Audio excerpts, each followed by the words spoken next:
Like I said, the Mets got Soto, Rogers, Helsley, and Mullins.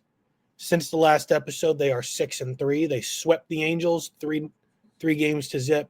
They swept the Giants 3-0, and then got swept by the Padres. They're 62-47, 7-3 in their last 10.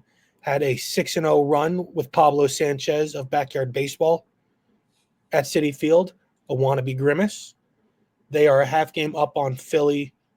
Ben, how do you feel about how the Mets did and how the Mets direction is going right now? So, look, I feel good if I'm the Mets because they hit all of their needs. I think that was the most important part, was getting bullpen help, making sure that the bullpen was shored up.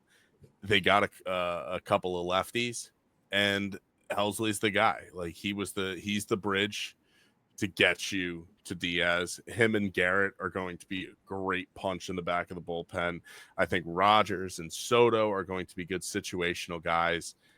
I'm happy with it. I think the interesting thing for me is that I feel like the highest price they had to pay ended up being for Tyler Rogers, in giving up Jose Butto, who, a lot of teams, I think, would be chomping at the bit for a guy who's 27, has team control. He's been healthy and, really good numbers, 47 innings, a 3.64 ERA this year.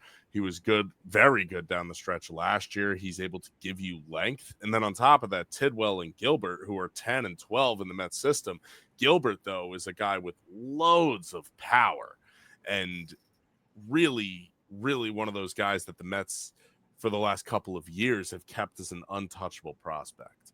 But all in all, I think with what the center field prices were, with what the price for Luis Robert was, Cedric Mullins is a good move. He had a great week this past week. He's able to bump those numbers up, and I think that helped motivate the Mets. I think if you put him in a lineup that is deeper, he's certainly an offensive upgrade from Tyrone Taylor. And at the end of the day, his defense isn't going to kill you. It's really just a good deadline there for the Mets, I think. Bullpen was most important. Then it was center field. I didn't care too much about third base because I've really actually enjoyed watching Brett Beatty and Ronnie Mauricio play. And Swaggy V, Mark Vientos, is going to be back. Now, Ben, you guys brought in Mullins. Would you have preferred Mullins or Laureano from the Orioles? Because I know a lot of Met fans are a little upset that they went after Mullins and not Laureano, who has a team option for next year and is a little better offensively. I think the defense is a big part of it. I think the Mets love good defensive players. And, for the Mets, I think, especially in center field, when you have Nimmo and Soto, you can sacrifice a bit of offense, but you're still going to get that pop out of Mullins. I think it's more about the ceiling there. And who knows, depending on what Mullins' price tag is, maybe he is someone the Mets are interested in bringing him back depending on term. He also is someone I could totally see as being offered and then accepting a qualifying offer. So it's not something that's completely out of the realm here. He's not eligible for the qualifying offer. He's not. Okay.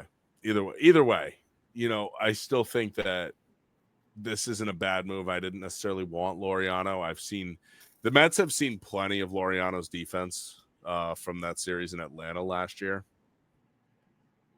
So, look, it's definitely, not ideal. I wanted Luis Robert just because of the ceiling, but at the end of the day, you get Mullins. You worry about this year right now. You don't necessarily have to worry about the term. You're giving up prospects because you're trying to win this year.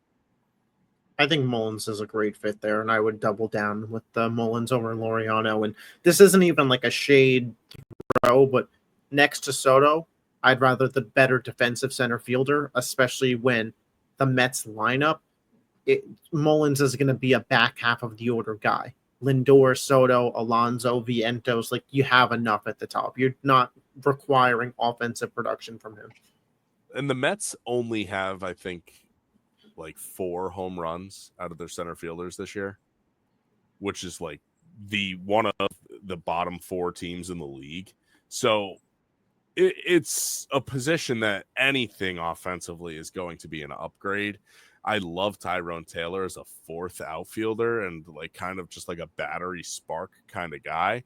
But Cedric Mullins is definitely a good fit for this team. And hey, Soto's defense has been pretty good, I think. I have no complaints about Soto's defense this year. I don't think He's made it's some terrible. plays. I think his range is a little limited, and that's where I like Mullins.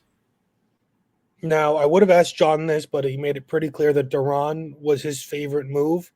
Ben, out of all the moves the Mets made this deadline, which one in particular is your favorite?